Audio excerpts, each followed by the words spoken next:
안녕하세요. 여러분을 응원하고 지지하는 굿 메신저입니다. 오늘은 기억의 대가가 알려주는 공부 테크닉 하나를 소개해 드리겠습니다. 공부의 기본은 공부한 내용을 얼마나 많이 기억하는가에 달려 있습니다. 시험 볼 때는 두말할 것도 없고 공부한 내용을 우리가 써먹을 때가 있잖아요. 그럴 때도 그 공부한 내용을 기억해야 소용이 있는 거겠죠. 우리의 뇌는 같은 정보를 여러 번 반복해서 봤을 때, 입력했을 때, 이 정보는 이렇게 자주 입력되는 거 보니까 중요한가 보구나 하고 장기 기억에 넘기게 됩니다. 입력보다 더 중요한 건 출력인데요. 입력한 내용을 자주 출력했을 때 우리의 뇌는 이 내용은 이렇게 자주 출력하는 거 보니까 정말 중요한가 보구나 하고 장기 기억에 더 단단하게 자리 잡게 합니다. 오늘 소개할 내용은 입력과 출력 중에 입력하는 방법입니다. 오늘 소개해드릴 공부 방법의 명칭은 3사이클 반복 속수법입니다. 좀 이름이 어렵죠? 말 그대로 3번 반복해서 빨리 공부하는 방법입니다. 입에 잘 붙도록 그냥 3번 빨리 공부법이라고 이름을 붙이도록 하겠습니다. 뇌에 맡기는 공부법에 나와 있는 내용인데요. 저자를 소개를 해야 이 공부법이 정말 유용하구나 알 수가 있어서 간단히 소개해 드리겠습니다. 이 책의 저자는요, 이공계 출신으로 평범한 샐러리맨이었습니다. 그런데 40대 중반에 자신의 아버지가 운영하던 학원을 맡게 됐습니다. 그런데 학원 상황이 그렇게 좋지는 않았어요.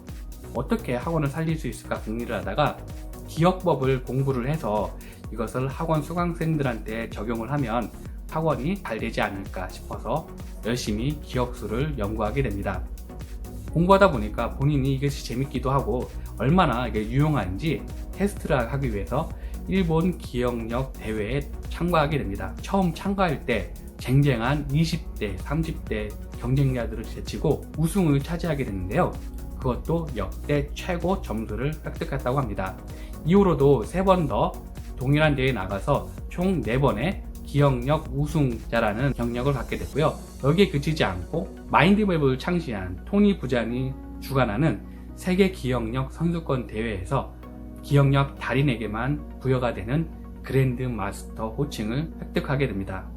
3번 빨리 공부법이 왜 특별하냐면 공부의 원리라는 게 이렇습니다. 같은 시간을 공부를 했을 때 자세히 한 번 보는 것과 설령 슬렁슬렁 하더라도 빨리 여러 번 보는 것 중에 후자가 훨씬 더 공부 효율이 좋습니다. 이것은 실험으로도 검증이 됐는데요. 4시간 동안 영어 단어 100개를 외우는 실험 결과를 소개해 드리겠습니다. A그룹은 하루에 100개를 4시간에 걸쳐서 외우게 했고요. B그룹은 4일 동안 하루에 1시간씩 영어 단어 100개를 외우게 했습니다. B그룹이 영어 단어를 외우는 것을 마치고 나서 바로 테스트했을 때는 두 그룹 다 별 차이가 없었는데요. 일주일 후, 한 달 후에 다시 한번 테스트했을 때 본격적으로 격차가 벌어지게 됩니다. 무려 A그룹과 B그룹의 차이는 1.5배 정도 차이가 날 만큼 B그룹이 압도적으로 많이 공부한 내용을 기억하고 있었습니다. 그래서 자세히 한 번 보는 것보다 같은 시간을 들이더라도 여러 번 반복해서 보는 것이 훨씬 더 효율이 좋은데요. 여기서 날카로운 분들은 뭐야 3번 사이클 반복 속수법 이런 거 필요 없이 빨리 그냥 전범위 공부를 여러 번 하라는 거 아니야? 네, 맞습니다. 문제는 공부할 내용이 많아질 때입니다. 공부할 내용이 많지 않을 때는 3번 빨리 공부법 적용할 필요 없이 그냥 빨리 여러 번 보면 됩니다.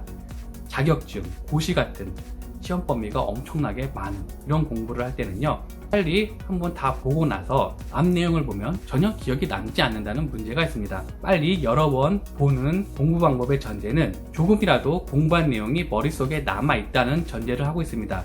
그러니까 이거 좀 본 것 같은데 요 정도까지는 남아있는 선에서 진행을 해야 효율이 좋다는 것입니다. 그래서 나온 것이 3번 빨리 공부법입니다. 이 3번 빨리 공부법의 적용법입니다. 먼저 공부할 분량을 세부적으로 나눕니다. 세부적으로 나눈 다음에 보통 장이나 단원 단위로 이렇게 하게 되는데요. 이렇게 되면 공부하는데 좀 리듬이 떨어지는 경우가 많고 한 번에 봐야 되는 이 공부량도 일정하지 않습니다. 그래서 저자는 페이지 단위로 할 것을 추천하고 있습니다. 전체 공부할 내용을 페이지 단위로 나눠서 설정을 하는 것입니다. 페이지 단위로 할 때 1페이지로 할지 2페이지로 할지 3페이지로 할지는 공부하는 내용에 따라서, 과목에 따라서, 그리고 사용자에 따라서 좀 다르게 되겠죠. 이건 유연하게 적용하시면 될 것 같은데, 저는 설명하기 쉽게 이 세부 분량을 한 페이지로 가정을 하겠습니다. 자, 한 페이지 단위로 하게 됐으면 먼저 제일 처음 페이지를 한번 쭉 봅니다. 그리고 그 밑에 페이지 번호가 나와 있겠죠. 여기에 동그라미 한 번을 칩니다. 그리고 다시 한번 그 처음 페이지를 공부를 합니다.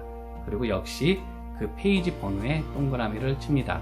그러면 처음 페이지에는 동그라미가 두 개가 돼 있겠죠. 그리고 다음 페이지를 넘어갑니다. 이 페이지를 한번 쭉 공부를 하고 역시 페이지 숫자에 동그라미를 치는데, 이때 동그라미의 의미는 앞 페이지로 돌아가라 입니다. 그러면 앞 페이지, 제일 처음 페이지겠죠. 그 페이지를 다시 한번 쭉 봅니다. 그리고 동그라미를 치면 처음 페이지는 동그라미 3번으로 3번 본 거죠. 그리고 다시 두 번째 페이지로 넘어갑니다. 두 번째 페이지도 한번 쭉 보고 동그라미를 치고 3페이지로 넘어가게 됩니다. 3페이지 한 번을 쭉 보고 그 페이지 번호에 동그라미를 치는 순간, 네, 이 동그라미 하나는 무슨 의미라고요? 앞으로 돌아가라 입니다. 그래서 2페이지를 보게 되겠죠. 2페이지를 한번 쭉 보면 이미 동그라미가 2번 쳐져 있고 2번까지 3번 봤으니까 역시 동그라미가 3개가 됩니다. 그래서 3페이지로 넘어가고 3페이지를 다시 한번 쭉 공부를 하고 그 페이지 번호에 동그라미를 매기게 됩니다. 그러면 3페이지는 2번 본 거고 그 페이지 번호에는 동그라미가 2개가 되겠죠. 4페이지로 넘어가서 4페이지를 쭉 보고 나서 그 페이지 번호에 동그라미 하나를 치는 순간 이 동그라미 하나는 무슨 의미라고요? 네, 앞 페이지로 넘어가라는 의미입니다. 그래서 이렇게 공부할 범위를 끝내게 되면 3번 반복해서 본 효과가 있습니다. 이게 1회독이 끝난 거고요. 그러면 2회독부터는 어떻게 하느냐? 저자가 주문한 것은 그냥 이 3번 빨리 공부법이 아니라 공부할 분량 전체를 빠르게 3번 보는 것을 추천을 하고 있습니다. 그러니까 각 페이지를 이렇게 3번씩 보는 것이 아니라 처음부터 끝까지 보는 것을 3번 반복하라는 것입니다. 3회독도 마찬가지고요. 그런데 이것은 그냥 저자가 추천하는 거니까 본인의 상황에 따라서 유연하게 적용하면 될 것 같습니다. 그러면 이것은 다른 공부법에 어떻게 적용할 수 있느냐? 모든 공부법에 다 적용을 할 수가 있는데요. 기존의 꼼수 공부법, 영초 공부법 둘 다 기출문제 공부법이라고 호칭을 붙일게요. 기출문제 공부법에 적용할 때는 해설까지 같이 보는 단계에서 3번 빨리 공부법을 적용할 수가 있습니다. 여기서 잊지 말아야 될 것은 약간 좀 스피드를 내서 빨리 본다는 그런 마음가짐을 가지는 것이 좋습니다. 설령 이해가 가지 않더라도 그냥 건너뛰면서 최대한 좀 빨리 보는 것이 좋은데요. 왜 그러냐면 일단 이해가 안 가더라도 우리 뇌에는 일단 정보가 남아 있습니다. 그 안에서 여러 가지 기존 지식 혹은 새로 들어오는 지식과 결합하는 과정을 끊임없이 작업을 하고 있거든요. 그래서 시간이 지나면 저절로 이해하는 체험도 많이 하게 됩니다. 그런 경우도 많이 있으니까 스피드를 내서 공부하는 것을 추천을 드립니다. 다음 시간에는 이 책의 저자가 알려주는 출력 방법, 1분 쓰기, 1분 매핑이라고 이름 불려진 공부법을 소개해 드리겠습니다. 많은 기대와 성원 바랍니다. 푸나온, From Now On 함께 갑니다. 감사합니다. 오늘 내용 좋으셨나요? 구독, 좋아요는 더 좋은 내용을 만드는 데 큰 힘이 됩니다. 감사합니다.